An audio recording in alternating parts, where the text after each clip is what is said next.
ब्रजभूषण शरण सिंह को हवालात पहुंचाने वाला गवाह हो गई रेसलर्स केस में अब तक की सबसे बड़ी गवाही। क्या करेगा ब्रजभूषण? गवाही ऐसी कि न पुलिस को शक है न गोदी एजेंडा चला पाएंगे। इस गवाही के बाद क्या करेंगे ब्रजभूषण शरण सिंह? नहीं बचा कोई चारा। पहलवानों ने नौकरी ज्वाइन की तो ब्रजभूषण सिंह ने सोचा पीछा छूटा। अब केस से जुड़े इंटरनेशनल रेफरी ने कर दी आरोपों की सबसे बड़ी पुष्टि। शुरुआत से ही पहलवानों को सबूत पेश करने की चुनौती देने वाले यौन शोषण के आरोपी बीजेपी सांसद ब्रजभूषण शरण सिंह के सामने बहुत बड़ी मुश्किल आ गई है। ब्रजभूषण के खिलाफ एक ऐसा गवाह सामने आया है जिसकी गवाही के बाद अब ब्रजभूषण शरण सिंह बैकफुट पर चला गया है। अब उसकी बोलती बंद हो गई है और बड़बोले बीजेपी सांसद ने चुप्पी साध ली है। दरअसल रेसलिंग फेडरेशन के पूर्व अध्यक्ष ब्रजभूषण शरण सिंह द्वारा कथित यौन उत्पीड़न की कई घटनाओं का जिक्र करते हुए 6 महिला पहलवानों द्वारा दर्ज कराई गई एफआईआर में से एक में गवाह ने अध्यक्ष पर लगे आरोपों की पुष्टि कर दी है। आरोपों की पुष्टि होने के बाद पूर्व चीफ की मुश्किलें बढ़ती नजर आ रही है। पहलवानों का धरना भले ही भारतीय कुश्ती महासंघ के अध्यक्ष ब्रजभूषण शरण सिंह के खिलाफ खत्म हो गया हो, पर विवाद अभी भी जारी है और इस विवाद में एक नया मोड़ आ गया है। धरना के मुख्य रूप से नजर आने वाले पहलवान साक्षी मलिक, विनेश फोगाट और बजरंग पुनिया अपनी 3 दिन पहले नौकरी पर वापस लौट चुके हैं। पर ब्रजभूषण शरण सिंह के खिलाफ दर्ज एफआईआर से जो बातें निकलकर सामने आ रही है वो बेहद हैरान करने वाली है।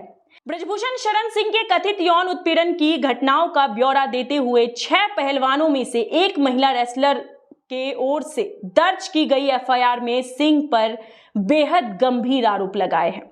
शिकायत साफ साफ कह रहा है कि पिछले साल मार्च में जब लखनऊ में ट्रायल होने के बाद आखिर में एशियन चैंपियनशिप के लिए फोटो खिंचवा रही थी, तब उसने यानी सिंह ने उनके बॉडी पर गलत तरीके से हाथ फेरा, जिसके बाद उसने दूर जाने का प्रयास किया था।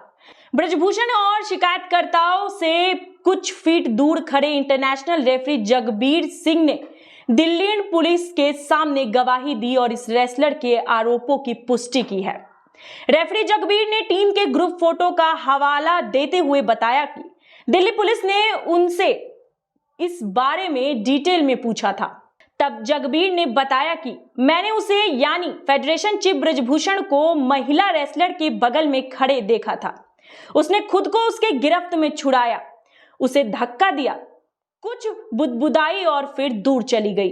वह अध्यक्ष के बगल में खड़ी थी लेकिन फिर सामने आ गई। मैंने देखा कि यह महिला पहलवान रिएक्ट कर रही थी और बहुत ज्यादा असहज थी। उसके साथ जरूर कुछ गलत हुआ। मैंने उसे कुछ करते हुए नहीं देखा लेकिन उसके हाथ पैर खूब चलते थे। वह महिला रेसलर को छूकर कहता था, इधर आ जा, इधर आकर खड़ी हो जाओ। उस महिला पहलवान के व्यवहार से साफ झलक रहा था कि उस दिन फोटो सेशन के दौरान कुछ गलत हुआ था।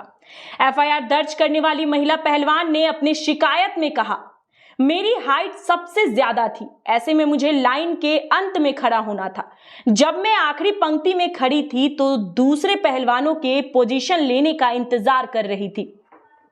तभी आरोपी मेरे पास आकर खड़ा हो गया। मैंने अचानक अपने कमर के निचले के हिस्से पर किसी का हाथ महसूस किया। जब मैं पीछे मुड़ी और उसके बाद उस हाथ रखने वाले शख्स को देखी तो हैरानी रह गई। आरोपी के अनुचित स्पर्श से खुद को बचाने के लिए मैंने तुरंत उस जगह से दूर जाने की कोशिश की। जब मैंने वहां से जाने का प्रयास किया तो आरोपी ने जबरन मेरा कंधा पकड़ लिया। मैंने किसी तरह से धक्का देकर खुद को उसके चंगुल से बचाया।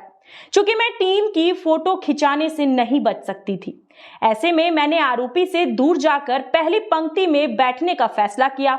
उम्मीद करते हैं कि दिल्ली पुलिस अब इस मामले की जांच में तेजी लगाएगी और पारदर्शिता बरतेगी। जो भी सत्य होगा उसका पता लगाएगी, क्योंकि आने वाले कुछ महीने में कई सारे टूर्नामेंट होने हैं। ऐसे में अगर इस जांच को डिरेल किया जाएगा तो भारत के प्रदर्शन पर भी असर पड़ेगा। अब इंटरनेशनल रेफरी की गवाही के बाद ब्रजभूषण शरण सिंह के खिलाफ मुश्किलें बढ़ती जा रही है और उनकी गिरफ्तारी का खतरा बढ़ता जा रहा है।